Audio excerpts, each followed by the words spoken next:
तब हे पक्षीराज मुनीश्वर ने श्री रघुनाथ जी के गुणों की कुछ कथाएं आदर सहित कही।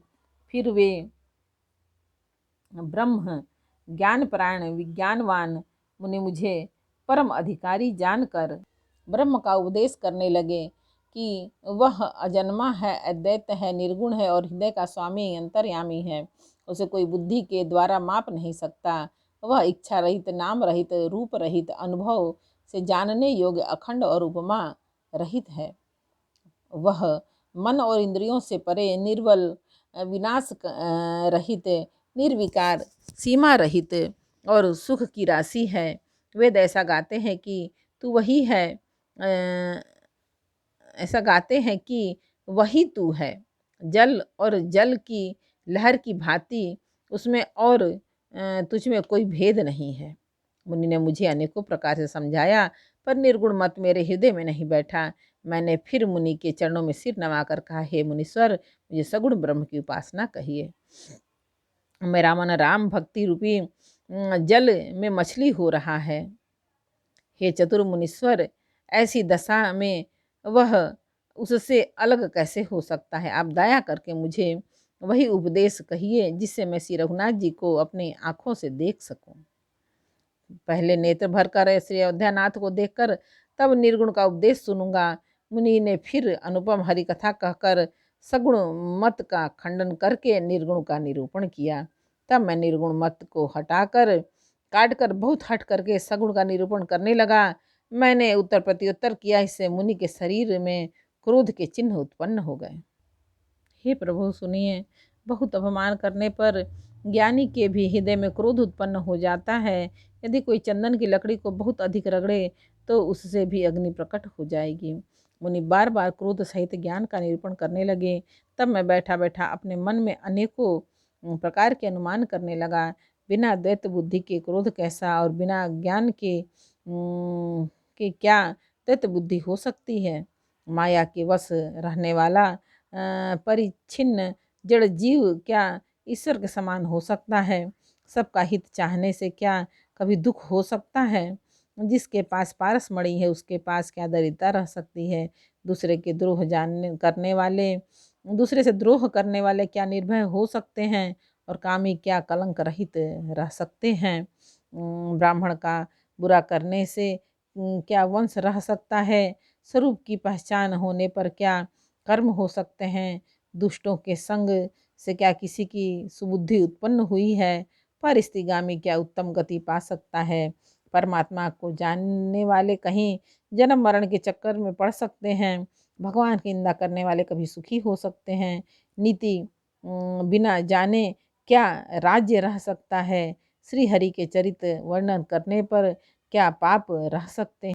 बिना पुण्य के क्या पवित्र यश हो सकता है? बिना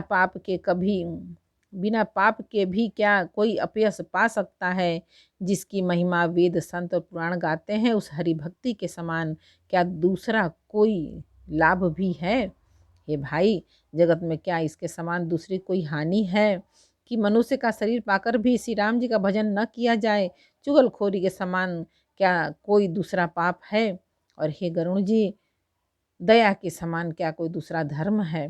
इस प्रकार मैं अनगिनत युक्तियां मन में विचारता था और आदर के साथ मुनि का उपदेश नहीं सुनता था।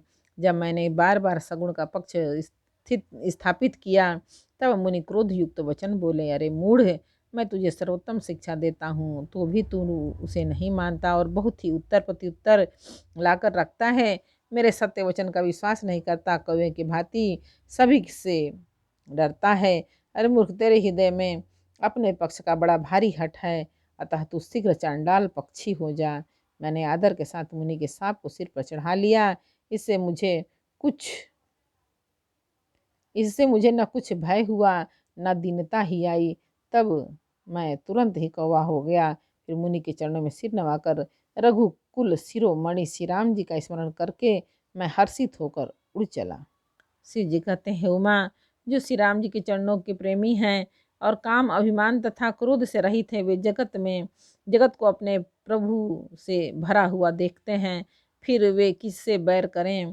कागभूषुंडी जी ने कहा, हे पक्षीराज गरुण जी, सुनिए, इसमें ऋषि का कुछ भी दोष नहीं है। रघुवंश के विभूषण श्री राम जी ही सबके हृदय में प्रेरणा करने वाले हैं। कृपा सागर प्रभु ने मुनि की बुद्धि को भोली करके मेरे प्रेम की परीक्षा ली। मन वचन और कर्म से जब प्रभु ने मुझे अपना दास जान लिया, तब भगवान ने मुनि की बुद्धि फिर पलट दी। ऋषि ने मेरा महान पुरुषों का सा स्वभाव और श्री राम जी के चरणों में विशेष विश्वास देखा। तब मुनि ने बहुत दुख के साथ बार बार पछताकर मुझे आदरपूर्वक बुला लिया। उन्होंने अनेकों प्रकार से मेरा संतोष किया और तब हर्षित होकर मुझे राम मंत्र दिया। कृपा निधान मुनि ने मुझे बालक रूप श्री राम जी का ध्यान बतलाया। तुरंत और सुंदर और सुख देने वाला यह ध्यान मुझे बहुत ही अच्छा लगा। वह ध्यान मैं आपको पहले ही सुना चुका हूँ। मुनि ने कुछ समय तक मुझको वहाँ रखा। तब उन्होंने रामचरितमानस वर्णन किया। आदरपूर्वक मुझे यह कथा सुनाकर फिर मुनि मुझसे सुंदर वाणी बोले, हे तात, यह सुंदर और गुप्त रामचरितमानस मैंने श्री जी की कृपा से पाया था और तुम्हें श्री राम जी का निज भक्त जाना। इसी से मैंने तुमको यह सब चरित्र विस्तार के साथ कहा। हे तात, जिनके हृदय में श्री राम जी की भक्ति नहीं है, उनके सामने इसे कभी भी नहीं कहना चाहिए। मुनि ने मुझे बहुत प्रकार से समझाया। तब मैंने प्रेम के साथ मुनि के चरणों में सिर नवाया। मुनीश्वर ने अपने कर कमलों से मेरा सिर स्पर्श करके हर्षित होकर आशीर्वाद दिया कि अब मेरी कृपा से तेरे हृदय में सदा प्रगाढ़ राम भक्ति बसेगी। तुम सदा श्री राम जी को प्रिय हो और कल्याण रूप गुणों के धाम मान रहित इच्छा अनुसार रूप धारण करने में समर्थ। इच्छा मृत्यु, जिसकी शरीर छोड़ने की इच्छा करने पर ही मृत्यु हो, बिना इच्छा की मृत्यु न हो, एवं ज्ञान और वैराग्य के भंडार हो। इतना ही नहीं, श्री राम जी को स्मरण करते हुए तुम जिस आश्रम में निवास करोगे, वहाँ 1 योजन 4 कोस तक अविद्या नहीं व्यापेगी। काल, कर्म, गुण, दोष और स्वभाव से उत्पन्न कुछ भी दुख तुमको कभी नहीं व्यापेगा। अनेकों प्रकार के सुंदर राम जी के रहस्य जो इतिहास और पुराणों में गुप्त और प्रकट हैं, वर्णित और लक्षित हैं, तुम उन सबको भी बिना ही परिश्रम जान जाओगे। श्री राम जी के चरणों में तुम्हारा नित्य नया प्रेम हो। ये अपने मन में तुम जो कुछ इच्छा करोगे, श्री हरि कृपा से उसकी पूर्ति कुछ भी दुर्लभ नहीं होगी। हे धीर बुद्धि गरुण जी, सुनिए। मुनि का आशीर्वाद सुनकर आकाश में गंभीर ब्रह्मवाणी हुई कि हे ज्ञानी मुनि, तुम्हारा वचन ऐसा ही हो। यह कर्म वचन और मन और वचन से मेरा भक्त है। आकाशवाणी सुनकर मुझे बड़ा हर्ष हुआ। मैं प्रेम में मग्न हो गया और मेरा सब संदेह जाता रहा। तदंतर मुनि की विनती करके आज्ञा पाकर और उनके चरण कमलों में बार बार सिर नवाकर मैं हर्ष सहित इस आश्रम में आया। प्रभु श्री राम जी की कृपा से मैंने दुर्लभ वर पा लिया। हे पक्षीराज, मुझे यहाँ निवास करते 27 कल्प बीत गए। मैं यहाँ सदा श्री रघुनाथ जी के गुणों का गान किया करता हूँ और चतुर पक्षी से उसे आदरपूर्वक सुनते हैं। अयोध्यापुरी में जब जब श्री रघुवीर भक्तों के हित के लिए मनुष्य शरीर धारण करते हैं, तब तब मैं जाकर श्री राम जी की नगरी में रहता हूँ और प्रभु की शिशु लीला देखकर सुख प्राप्त करता हूँ। फिर हे पक्षीराज, श्री राम जी की शिशु रूप को हृदय में रखकर मैं अपने आश्रम में आ जाता हूँ। जिस कारण से मैंने कौवे की देह पाई, वह सारी कथा आपको सुना दी है तात। मैंने आपके सब प्रश्नों के उत्तर कहे। आहा, राम भक्ति की बड़ी भारी महिमा है। मुझे अपना यह काक शरीर इसलिए प्रिय है कि इसमें मुझे श्री राम जी के चरणों का प्रेम प्राप्त हुआ।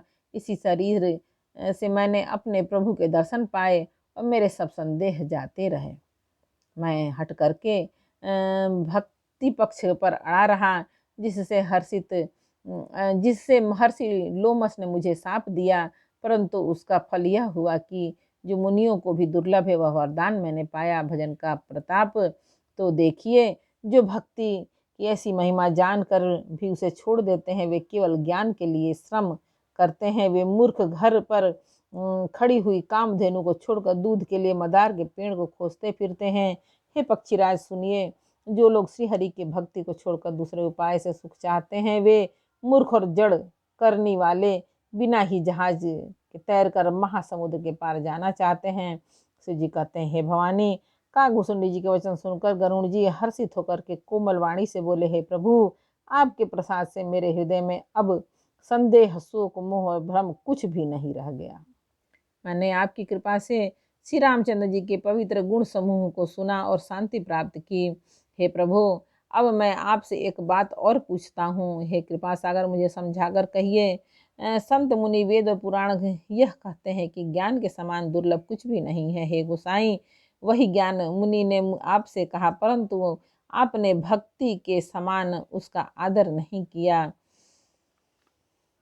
हे कृपा के धाम, हे प्रभु, ज्ञान और भक्ति में कितना अंतर है, यह सब मुझसे कहिए। करुण जी के वचन सुनकर सुजान काकभूषुंड जी ने सुख माना और आदर के साथ कहा, भक्ति और ज्ञान में कुछ भी भेद नहीं है। दोनों ही संसार से उत्पन्न क्लेशों को हर लेते हैं। हे नाथ, मुनीश्वर इनमें कुछ अंतर बतलाते हैं। हे पक्षी श्रेष्ठ, उसे सावधान होकर के सुनिए। हे हरिवाहन, सुनिए। ज्ञान, वैराग्य, योग, विज्ञान, ये सब पुरुष और पुरुष का प्रताप सब प्रकार से प्रबल होता है। अबला स्वाभाविक ही निर्बल और जाति जन्म से ही जड़ होती है। परंतु जो वैराग्यवान और धीर बुद्ध पुरुष हैं, वही स्त्री को त्याग सकते हैं, न कि वे कामी पुरुष जो विषयों के वश में हैं और उनके गुलाम हैं और श्री रघुवीर के चरणों से विमुख हैं। वे ज्ञान के भंडार मुनि भी मृगनयनी के चंद्रमुख को देखकर विवश उसके अधीन हो जाते हैं। हे गरुण जी, साक्षात भगवान विष्णु के माया ही इसी रूप में प्रकट है। एक बार बोलो रामायण मैया की जय। उत्तरकांड का 5 दोहा। समर्पयामि भगवान। जय श्री राम जानकी पवन पुत्र। जय बजरंग।